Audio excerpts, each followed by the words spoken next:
Hi, everyone. Thank you for joining us for our Parent to Parent Talks. I am Dr. Tania Farran, your host tonight. Happy Monday. Welcome back to those of you that have been following the channel and joining us. I'm excited to have you back with us. I am also the author of Raising the Well-Adjusted Child, a Parent's Manual. So make sure you check that out on Amazon. And grab your copy of that also. I'm excited today to bring up to the stage a guest that I have been waiting to have on. I took a small hiatus this summer, a little break from the things that I was doing, and back in full swing was able to get this gentleman scheduled on our show. Those of you that are in the audience, please feel free to add comments and chat with this guest as well. He is an expert in families, blended families. He's recently written a book that I'm going to share with you, and would love to bring up Dr. Steve Hudgins. How are you? Hey, great. Perfect timing because you set back the clock an hour and I'm well rested for this. So thank you for that perfect timing, if you will. You know what? Anything to just accommodate you. I went ahead and moved the world around for that. So that's perfect. That worked out really good. I'm glad to hear that. So I'm excited to bring you on today. You have written this book. I know I have a filter going on behind me, but we'll get an image up here in a minute here. I don't know. Maybe back here is better. It's called Piece by Piece. It's available on Amazon. It says Piece by Piece, My Blended Experience of a Mosaic Family. There you go. He's got it better. Perfect. You guys, before we even start to talk about this book, when I grabbed this book, I was like, wow, this book is really big. And then I went into it and I was like, ooh, I like the way this book is written already. It is just like comforting to feel and look at the fonts and the way the book is organized. I've really enjoyed it. So I want to get in talking to some of the things about the book. As you guys can see, I've got my Post-it notes. That's how I go through a book. I sort of dissect it and take notes on Post-it notes and tab some pages that I go into. But excited to talk to you about this beautiful book that you have created. So the first thing that I wanted to talk about today, and we're going to talk about blended families. This is a topic for me that, I don't have experience personally of, in a sense. My parents are divorced. My husband and I are married, but my parents divorced at a later age. And so I was mid-20s, when they divorced. So I never really had to live or really blend a family necessarily, sort of ish. They're both remarried. Both of the parents are. And, we have our interactions, but I think it's different. I don't have the experience that people are talking about when they're really living and blending a family together under one roof. And so I've learned so much already just from reading the information on your book. So tell me a little bit about why you wrote this book and, your take on it, and introduce yourself to everybody. Yeah. Hi, I'm Dr. Steve Hudgins. I've been in private practice for quite a bit. I was a director at an inpatient facility prior to that, working with DHS kids or custody kids that were awarded to the state, which is very complex situation sometimes. And when you think about the brokenness of our families of today, we swing the pendulum, so to speak, and it's like, what ways can we get back to the middle? Unfortunately, I just came from my father's funeral on Saturday. My parents were married for 60 years.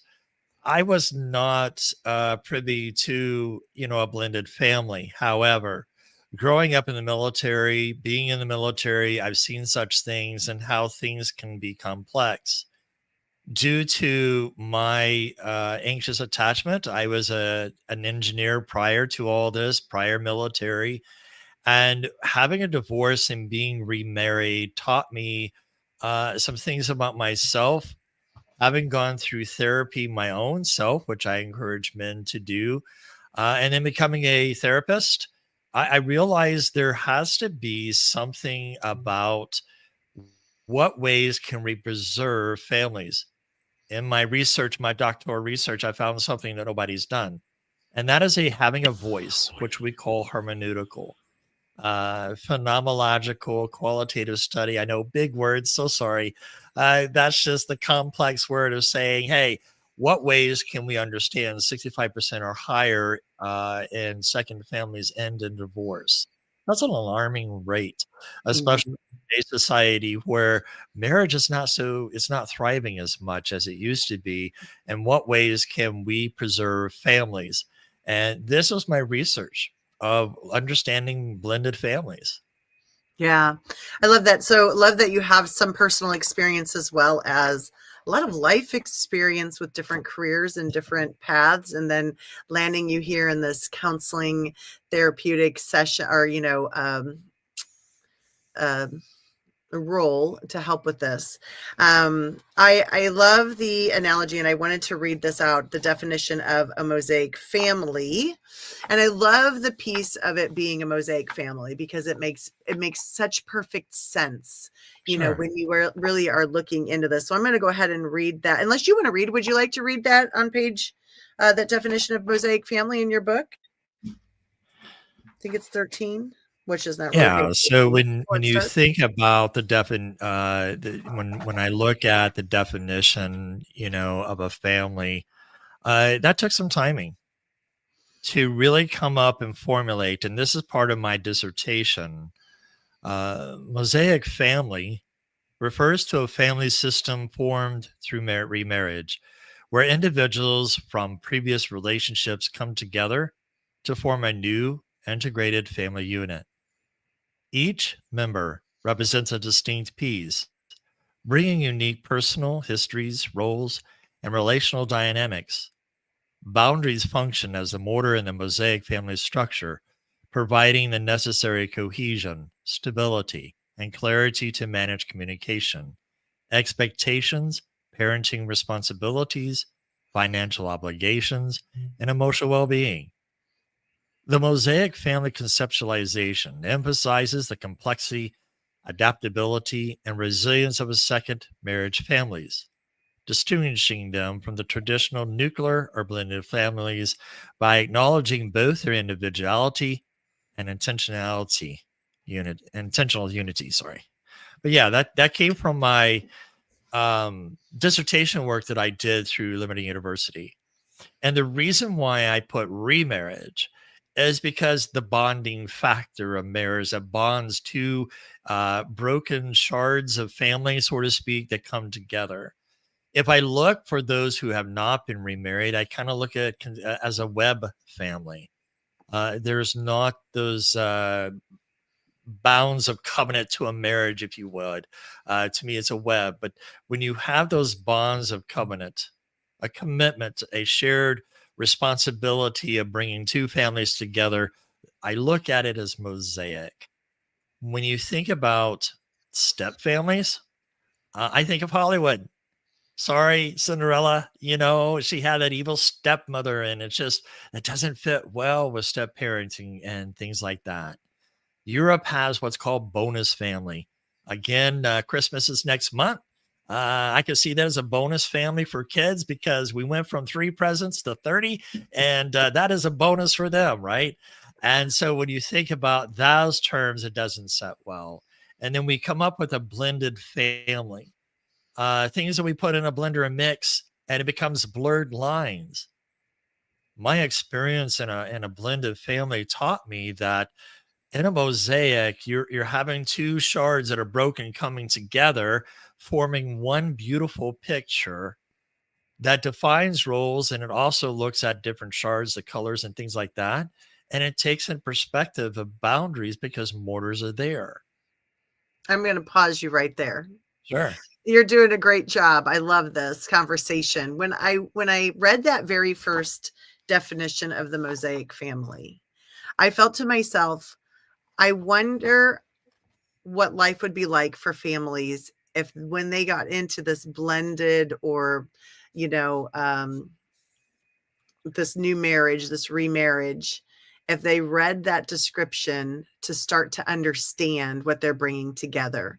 So to me, when I learned about this and I thought about, that each person is bringing something different to it, if Right. people would recognize that right off of the bat already, and I think sometimes we don't take that time to reflect and think about that. And I hope I'm communicating appropriately, but I'm thinking, I'm hoping my words are coming out correctly is what I'm trying to say is, I think when people reflect on that and say, okay, we're blending this family together and we're all unique and we all are coming to this table together with something different. We have our strengths, we have our weaknesses, we have our experiences. And I think just having that conversation or realization can bring an awareness to a family to start building their life together a little bit differently.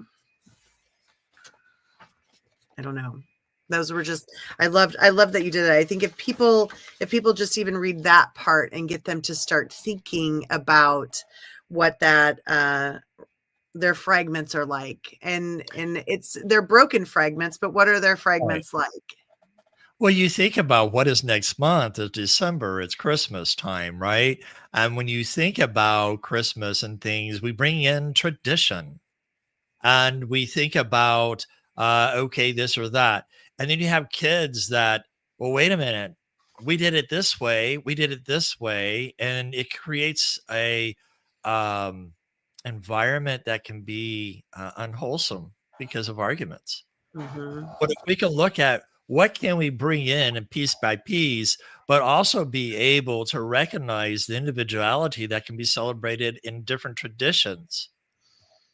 And so the mortar that's in a mosaic creates those healthy boundaries of recognizing individuality and what each person brings into the marriage and not dominate over the other. I mean, this is a bond that we're creating.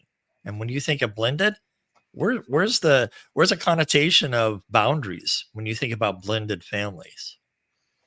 Right, right. And we're going to get into boundaries here in a minute because I think that boundaries are really important to be able to create. But those of you that are listening, Dr. Hudgins, in the back of his book, he's got reflective questions back there for you to start. So once you read the chapter, you can go in and reflect on your own family. And here's just a few of them. Like, have you ever felt like a piece that did not quite fit within a family or a community? I have. I'm sure everybody has at some point felt like, I don't know that I really fit in here, right? What helped you find where you belong? And so thinking about that yourself is going to be critical to, bringing your family together, your new family together. And in what ways can honoring your unique stories and traits of those around you strengthen your relationship? I can sort of see a family sitting around. It doesn't have to be around a table, but anywhere around together talking about even that tradition of the holidays. What were your traditions in the past? What were your favorite? What were your least favorite? And what do you think we should do together now? Just having those conversations and communicating as a family can be just so impressionable for the kids that are being blended and the spouses that are being blended in here. And so let's talk a little bit more about boundaries. When you talk about boundaries in your book, you're talking about a variety of different boundaries. You Role know, boundaries, parenting boundaries, cultural boundaries, emotional boundaries, physical boundaries. it's I'm not trying to be a rule setter. I know some people have defined boundaries a line in the sand. I typically disagree. To me, a boundary is a threshold. It's what that door does at the threshold that we're going to allow some to enter, some not enter. And so when I think about a threshold, that's what I changed the terminology in the book, moving boundary to a threshold. What are we going to allow, not allow? Not some, guided, rule breaking type things. I look at oftentimes how much do we need boundaries? We talk about this bubble in school. Okay, don't let anybody break this bubble if you feel too comfortable. We can call it as a boundary, we can call it as a threshold, how much we're going to enter. Having personal experience, I learned that not that I'm trying to take the responsibility away from the non-biological parent. Having my own podcast and had somebody come on my show, the devastation that happens when a non-biological parents a child. Unfortunately, the child became angry, mad, and made an accusation where the kids were removed from the home. She didn't divorce. She stayed with him, believed in him. And to come find out about a year and a half after the children were removed, she recanted. I was angry at him for making me do something I didn't want to do. And he punished me by taking my phone away. And, it's not that I'm trying to take responsibility away from punishing. So the boundary would be is a non-bio and the bio parent outside of the earshot of children discuss the situation and come together as a united front to be able to discuss what are our alternatives, what are situations that we can do to help correct the situation as a united front. And to me, that's a healthy boundary to have so that we're respecting the bio and the non-bio person. I love that. You were making me really think about boundaries as well. And I always feel like boundaries, they do seem for people to have a real negative connotation. And they Mhm. don't have to be negative. They can be, you can have a boundary of that when we're sitting together as a family and we bring up a topic, I would like everybody to share their feelings. That can be a boundary, right? We're giving an expectation, we're giving a boundary. And to recognize everyone has different boundaries. So even having that conversation of, as two parents, who's going to be doing the parenting of what children, like who's handling the discipline? Are we coming at everything together? Are there some things that myself and the other co-parent are going to have to deal with? And so there's a lot of different, I would say, combinations that could come up with that, as well as for the children. Like, I feel like we have to respect children's boundaries too, right? So if there are some things that emotionally they would prefer to talk to their biological parent about, we have to respect those boundaries as well. That's important. When you think about respecting children's boundaries, oftentimes childhood hurt wounds are why they're not seen, don't feel safe, don't feel heard. And when you bring up a valid point that sometimes people don't like it when a boundary is set. And Mm-hmm. oftentimes it's because one, loss of control. I used to get something, now I'm not able to, and somebody's putting this boundary to place. Number two, you have fear and rejection of abandonment. So now boundaries into place to put healthiness into perspective. But if this person has never felt this boundary, well, you set a line, so you never love me anymore. Mm-hmm. Unhealed hurt wounds that are there, the entitlement or immaturity because somebody has dominated the relationship and all of a sudden, and then the final thing when I think about a loss of a boundary, I mean, having a boundary in place, somebody get hurt, there's that guilt and shame. When we relied on pleasing other people, now all of a sudden I can't do the pleasing anymore. Mm-hmm. And so it's understanding who we are as a person and understanding what these boundaries can do. Think of as guardrails along the highway that keep us from falling off the cliff. Right. Absolutely. And I think that's a really great analogy, guardrails. I think that's a great analogy for boundaries. It just kind of keeps us all in a lane together. And some boundaries are probably harder than others to set and to follow. I want to just acknowledge everyone that's in the audience tonight. Thank you so much for being here, Nick.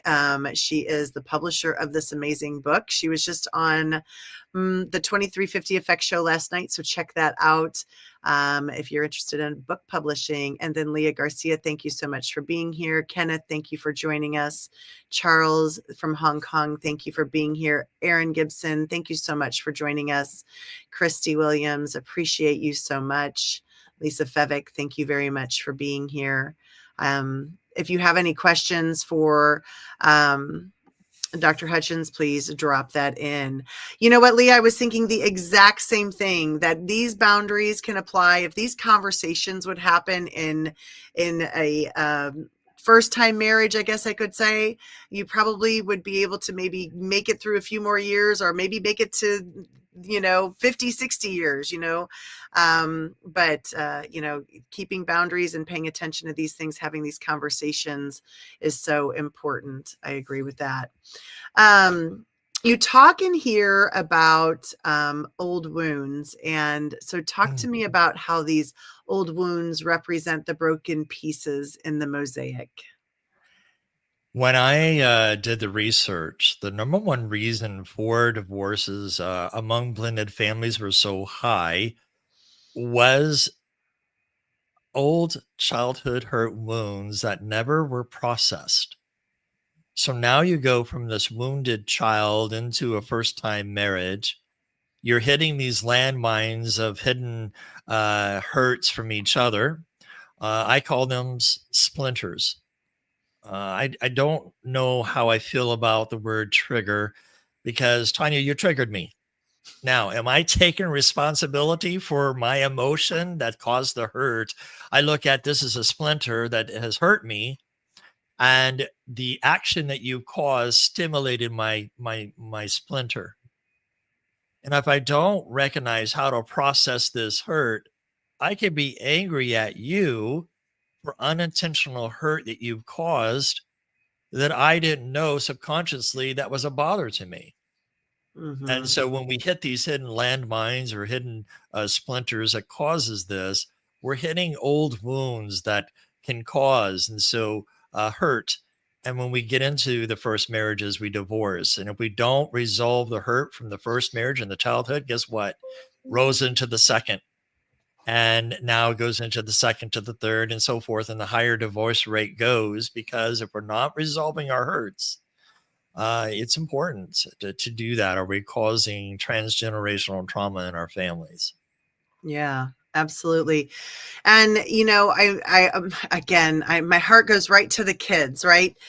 The Right. parents are probably excited. They're creating this union, right? Their remarriage. This is exciting for them. They're happy that they're going to be together. And then the kids have old wounds too. Their families were changed, whether it's for the better or not. Their families were changed, their lives were changed, their living situations have changed. There's a lot of pieces that you're putting together when you're blending this family together or creating this mosaic. I want to use more mosaic. I don't want to use blended anymore. You talked about those labels at the very beginning: blended, step, bonus, and the connotation for that. Go back in and talk about those a little bit more, those labels of the families. Then which one do you prefer to use? Well, mosaic, because that's those individual shards that coming together and they formulate that bigger picture. But we're still keeping the individualization of each person coming in. Oftentimes, I think one family it's like the titanic plates of the earth that butt up against each other. One's going to submerge and submit to the other, and we lose the ground that we had. And when I think about mosaic, it puts that into perspective of here are these boundaries that preserve each family, each person's ideals or things that they bring in. Too often, I believe in that we have lost the art of communication. Well, I disagree with you, so you're a narcissist. I disagree with you. I can't do, and sometimes family can be that way. I think of the movie, it's 1989 with Steve Martin called Parenthood. And they're blending all these kids coming together and it becomes a mess. But, through it all, they were able to work through it. So, mosaic to me is preserving the individualization of each person that comes into the family to recognize that each one has a voice. And sometimes kids don't have a voice in these matters when two families merge. I love that. I love that, to keep their individuality, because each of those pieces are parts of them, not just one piece of them. Like, it's not like we're just putting this, you're one piece, but you're complex. There's a lot of things Right. that make you who you are. And, that comes into it. And, roles change too in families. And when you blend, or you have this mosaic, and I've been using blend for a long time. It's going to be a mind shift to change to mosaic, but I love that. But, roles and families change also, and that's another big piece, for families to be able to adapt to. You may have been the oldest sibling. You might have been kind of the caretaker of the family, and that role may not be yours any longer. And so having those open conversations about roles, about, the expectations in the family, the boundaries, all of those things, are critical to making this a successful union, between everybody. Thank you for joining us, Annie. I appreciate you being here as well. It's great to see everyone tonight. We have got Dr. Hudgins here. We're talking about his book, Piece by Piece, My Blended Experience of a Mosaic Family. Now we're down to just a few more minutes that I wanted to go through and talk about, but there's a piece in here. It's page 45. I know I'm not going to be able to show it very well, but it is a table. And I'm telling you, you guys, this table could be a conversation piece. Every week on this show, we could talk about something on this table. And it's a great table because it talks about that mosaic piece and what is that piece, and then the grout, what binds and supports each piece. So for example, the mosaic piece, that unique family element, might be that you're the biological parent here, and that grout, or what binds or supports the piece, is respect for prior relationships and clear parental roles. Like, just coming into this and saying, I'm the biological parent. Let me look at this on the chart. What should I be bringing to the table here? Right? Right. Well, it goes back into, like, there's different types of mortar that come into mosaics. And that's how I got the idea. Wait a minute, each person brings a unique set of things. What ways can we preserve, identify, recognize, and share the individualization and the beauty of each person? Right. Right. And it goes into just down the line, the step parent. What is their role, or what support piece do they play in this, patience, acceptance, and gradual trust building? Gradual trust building, because that trust doesn't happen overnight, because obviously trust has probably been broken somewhere in the family lineage here. And so that's probably a broken shard. So how does that get rebuilt? Stepchildren, open communication and emotional safety. Kids have to feel safe in the situations that they're in, or be safe in those situations. That ex-spouse, healthy boundaries and co-parenting agreements. Co-parenting agreements. That means you have to agree with your co-parent. Like, there's a lot of work that happens in just those 4 elements right here on the table. And, I think just even this conversation with people, and getting them to read this book. So y'all go share this with every person that's a mosaic family. Look at me, I just changed it. Go share that with every person, this book, because there's so many pieces in here that are going to help improve your family unit. I talk about attachment in the book, of how we view our world of attachment and how we get together through attachment. I talk about, if you're single, take a sabbatical before getting into another relationship. Learn how to heal these wounds before you start another one. Yeah. It'd be great if they grabbed this book before they even got into a new relationship, and just said, That's the let me whole just purpose. kind of brush up, because now I'm going to be blending a family here. So let me figure out, how should I do this best? Or if you're in the market, you're considering with your new partner that you're wanting to do this, or, you're in this family unit and your kids are struggling, pick this up and start digging into it, and, helping yourself solve some problems. The last thing that I wanted to bring in, you talk about, and I have a favorite quote. I shared it last night on the live stream that we had. The quote is from Hope Floats, and it says, beginnings are scary, endings are sad. It's the middle that counts the most. Let hope float up.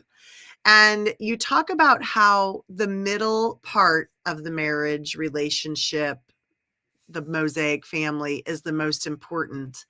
And why do you feel like, and you talk about how it's important for them to get help early as a family. Tell everybody a little bit about that. It's almost like, how many licks till we get to the center, right? And we think about family. eh, Have we really been taught how to problem solve using problem solving skills? If it doesn't work, we just throw it away. We get something new. If something is broke, we go and get something new. When you're coming into mixing a mosaic family like this, there's some stickiness. You're going Mhm. to have some kids that will triangulate, that will try to sabotage. I mean, watch the movie Parenthood. I'm not that I'm trying to put a plug in here. I'm just saying that they sabotage their family. They Sure. set each other up, and so they triangulate. There's a whole stuff that gets yucky and sticky in that middle. And what's so important is take a breath, Mhm. have some patience, and sit down and work through this as a family unit. One of the things that helped me in a blended family is when the kids would come back into the home, we would sit down and work on a family meeting. Mhm. What is it that we're going to work on this week? What is it that we can accomplish together as a family unit? Anything that anybody wants to talk about, their feelings or anything like that, use it as a timely powwow to be able to work through uh, emotions. That Mhm. is the time to help bring out being heard, being seen, and validate these feelings. And oftentimes, when we get into the middle of these families, it becomes yucky. Mhm. And the thing that I want to help people to understand is, can we have patience not only for the other person, but having patience for ourselves to understand we're going to make mistakes. It's okay. It's, can we make changes from those mistakes so that we can improve to preserve family going forward? Mhm. I love that. Thank you for sharing that. My gosh. This was the first 5 chapters. This was just little notes that I took in my crazy note taking, process here. The first 5 chapters of Dr. Hudgins' book. It is available on Amazon. If you are on LinkedIn right now, checking it out, you can find the link to the book. It's in the comment section. So check that out. Grab a copy of that. Leave him a great review. And stay tuned with us. I'm here on Mondays, almost every Monday, but you can also check out the Parent to Parent YouTube channel, and you can hit the subscribe button and you'll never miss an episode. So thank you, Dr. Hudgins. Is there any last parting words that you'd like to have with anyone or everyone? I really appreciate those who support this book. It's gained some attention to where I'm working with Oklahoma state representatives to be able to make some changes, hopefully within family law, that's going to help preserve and protect children's rights. So I appreciate the love and support that you've given me in the book. Yeah. And any questions, just send me a message through LinkedIn or on my Facebook, Dr. Hudgins. Thank you. Perfect. Thank you for joining us. And I hope to have him back probably in 2026, and we'll get into some other chapters. So thank you so much. Everybody have a great rest of your Monday. Take care, everyone. Bye now.